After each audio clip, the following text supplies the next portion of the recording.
Bueno? Yes? Oh, my husband, yes, send him up. Thank you.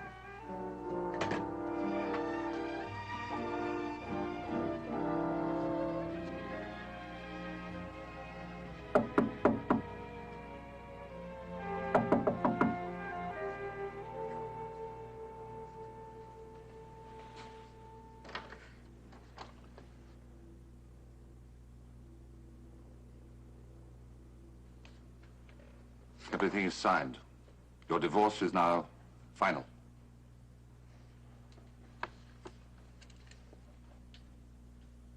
Well, may I come in? I suppose so.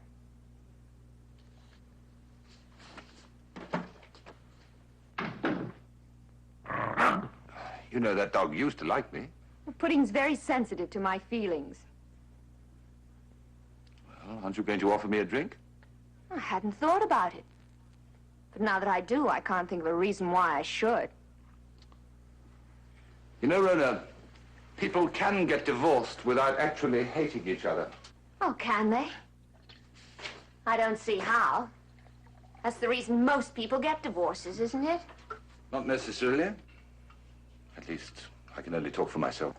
Your actions have already spoken for you, Clive. Eloquently. May I make one for you? No, thank you. What brings you to Molinos? Racing. Have you forgotten already? I love to watch men race. Not crawl under cars and play in the grease, but actually drive them. You remember Clive? That's how we met. I remember. Really, you were a marvelous driver. It was a long time ago. Not by the calendar. But in other ways, yes. Yes, a long time ago.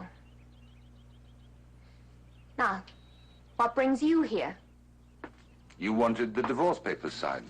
No, I mean standing here, drinking my whiskey and making conversation. Rhona. No, let me tell you.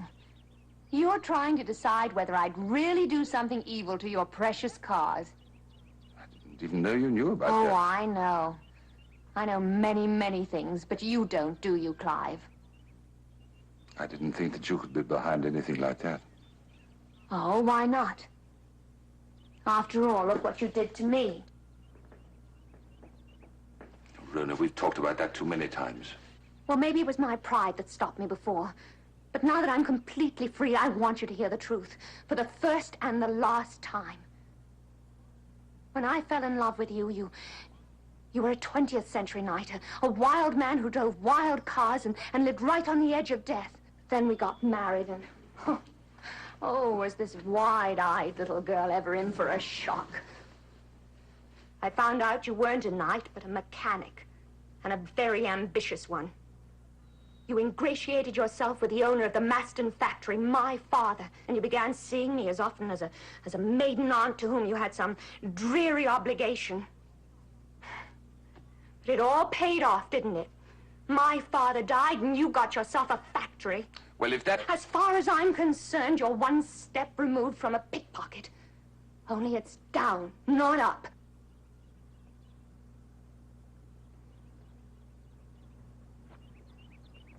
The company's on the edge of bankruptcy, isn't it, Clive? I'm sorry you feel that way about it, Rhona.